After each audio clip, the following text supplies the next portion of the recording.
आज नेमकं माझा गॅस संपला आणि मला काय करावं असं समजेनासंच झालं. चला म्हटलं एकच काहीतरी करावं जेणेकरून या सिंगल गॅसमध्ये बनेल. तसं तर आजीचा गॅस लावत असते मी नेहमी, पण आज त्यांचा गॅस लिकेज होऊ लागला म्हणून तो काय लावलाच नाही.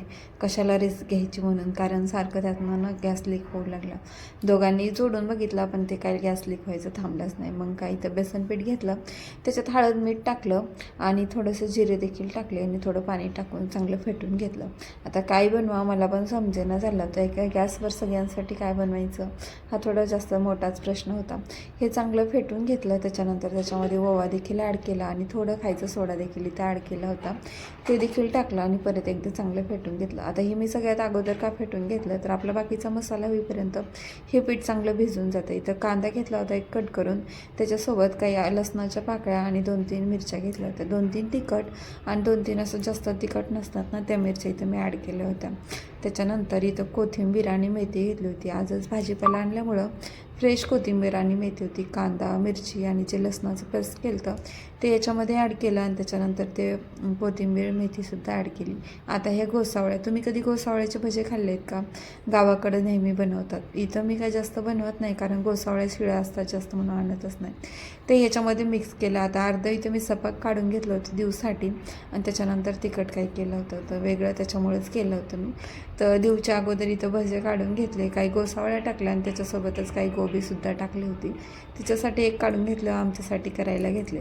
आता मी भजे वगैरे करायला की शिवम अगदी आवडीनं खातो, त्याला खूप जास्त आवडतात. नेहमी नेहमी मी बनवत नाही, पण अधूनमधून असं काही असलंच बनवत असते. आपण रोजच जेवण करतो आणि आज गॅस संपलाय मग मी काहीच बनवणार असं मी बोलले होते, पण तसं भागणार नव्हतं म्हणून मी हे भजे करायला घेतले.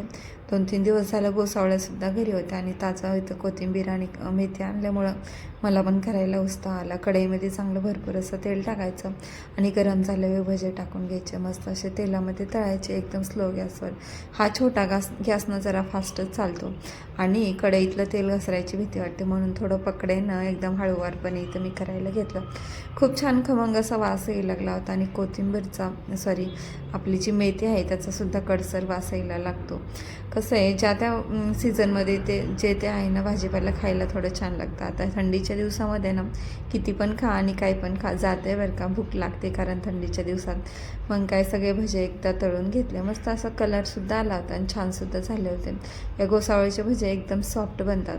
आता तुम्ही हे दह्यासोबत खाऊ शकता किंवा सॉससोबत खाऊ शकता. शक्यतो मी सॉस घरी आणत नाही, पण 2-3 पुड्या अशाच पडलेल्या होत्या. मग त्या सॉससोबत इथं मी भजे घेतले आणि एकदम टेस्टी आणि छान झाले ते. तुम्ही देखील ट्राय करा.